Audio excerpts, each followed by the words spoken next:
കേരള കോൺഗ്രസിൽ സ്ഥാനാർത്ഥി നിർണയ പോര് മുറുകുന്നു. ലോക്സഭാ തെരഞ്ഞെടുപ്പിൽ മത്സരിക്കാൻ പി.ജെ. ജോസഫിന് സീറ്റില്ലെന്ന് സൂചന. മാണി വിഭാഗത്തിൽ സ്റ്റീഫൻ ജോർജിനാണ് സ്ഥാനാർത്ഥി നിർണയത്തിൽ മുൻതൂക്കം. ഇതോടെ കോൺഗ്രസിനകത്ത് പടലപ്പിണക്കം രൂക്ഷമാകാനുള്ള സാധ്യത ഏറെയാണ്.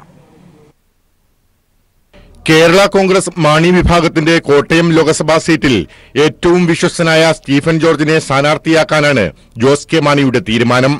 ഇതിനു മുന്നോടിയായി കോട്ടയം രൂപതയുടെ കീഴിലുള്ള കൈപ്പുഴ സ്കൂളിലെ അധ്യാപകനായ സ്റ്റീഫൻ ജോർജ് സ്വയം വിരമിക്കാൻ അപേക്ഷ നൽകി.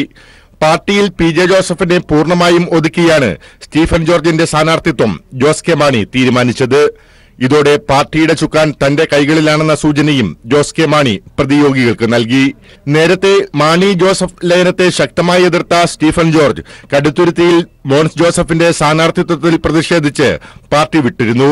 തുടർന്ന് തിരിച്ചെത്തിയ സ്റ്റീഫൻ ജോർജിനെ പാർട്ടി ആസ്ഥാനത്തിന്റെ ചുമതലയുള്ള ജനറൽ സെക്രട്ടറി സ്ഥാനം നൽകിയാണ് മാണി കൂടെ നിർത്തിയത്.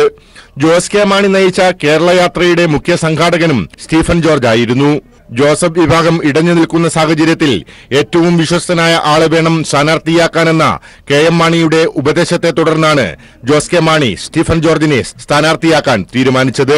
പാർട്ടിയിൽ രണ്ടാം സീറ്റ് വാദമുയർത്തിയ പി.ജെ. ജോസഫിന്റെ ആവശ്യം കോൺഗ്രസ് അംഗീകരിക്കാത്തതിനെ തുടർന്ന് പി.ജെ. ജോസഫ് ഇതിൽ നിന്നും പുറകോട്ടു പോയി. പാർട്ടിയുടെ ഏക സീറ്റിൽ മത്സരിക്കാൻ ആഗ്രഹമുണ്ടെന്ന നാണംകെട്ട നിലപാടാണ് പി.ജെ. ജോസഫ് ഇപ്പോൾ കൈക്കൊള്ളുന്നത്. സീറ്റ് ചർച്ചയൊക്കെ തീർന്നു. നമ്മുടെ പാർട്ടി കൂടി സ്ഥാനാർത്ഥി തീരുമാനിക്കും.